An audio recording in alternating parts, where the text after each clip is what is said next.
पश्चिम बंगालमध्ये नव्या सरकारची सत्ता स्थापना। पश्चिम बंगालमध्ये भाजप सरकारचा नवा उदय। सुवेंदू अधिकाऱ्यांनी घेतली मुख्यमंत्री पदाची शपथ।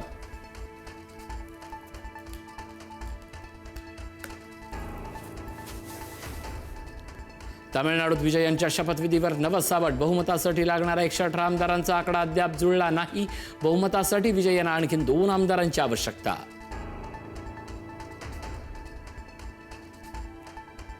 महायुतीसाठी आता नव्या समन्वय समितीची स्थापना। प्रदेशाध्यक्षांऐवजी आता मंत्रीच करणार महायुतीची समन्वय समिती।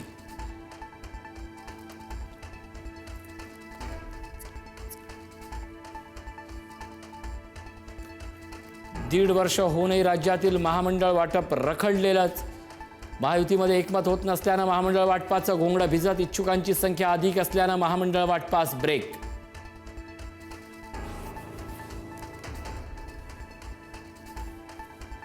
शरद पवारांच्या राष्ट्रवादीचे प्रवक्ते विकास लवांडेंवर आळंदीत शाईफेक। लवांडेंनी जाहीर केलेल्या वारकरी संप्रदायातील घुसखोर कीर्तनकारांच्या विधानामुळे नवा वादंग।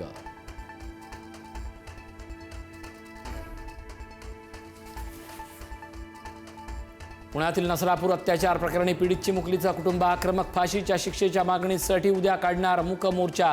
पुण्यातील सर्व नागरिकांना सहभागी होण्याचं आईवडिलांकडून आवाहन।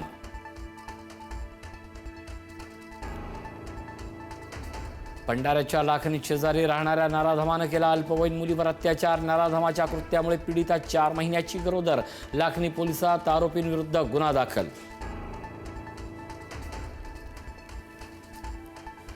कुंभमेळ्याच्या अनुषंगानं नाशकात अतिक्रमणाविरोधात कारवाई। द्वारका परिसरासह विविध भागांमध्ये कारवाई सुरू। नाशिक पालिकेची 9 जेसीबीच्या साह्यानं अतिक्रमणाविरोधात कारवाई।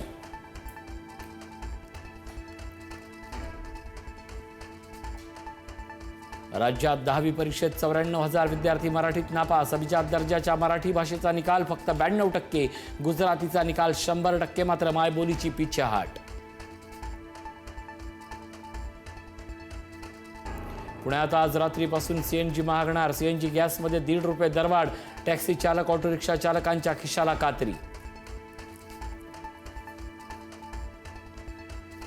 मध्य रेल्वे आणि ट्रान्स हार्बरवर उद्या मेगा ब्लॉक। तर पश्चिम रेल्वेवर आज बोरिवली ते भाईंदर दरम्यान नाईट ब्लॉक। ब्लॉक काळात अनेक रेल्वे गाड्या रद्द।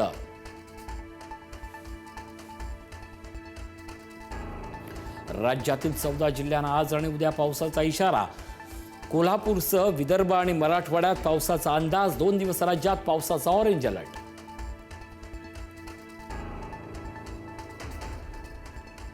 लेफ्टनंट जनरल NS राजा सुब्रमणी होणार भारताचे नवीन CDS। अनिल चौहान 30 मे रोजी होणार निवृत्त।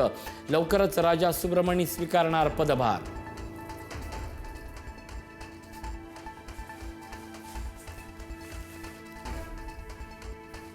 हॉर्मुझच्या कोंडीमुळे कच्च्या तेलाचे दर $200 जाण्याचा धोका। समुद्रधुनी बंदच राहिल्यास जागतिक अर्थव्यवस्थेलाही बसणार फटका। देशात पेट्रोल डिझेल दराचा भडका उडण्याची शक्यता।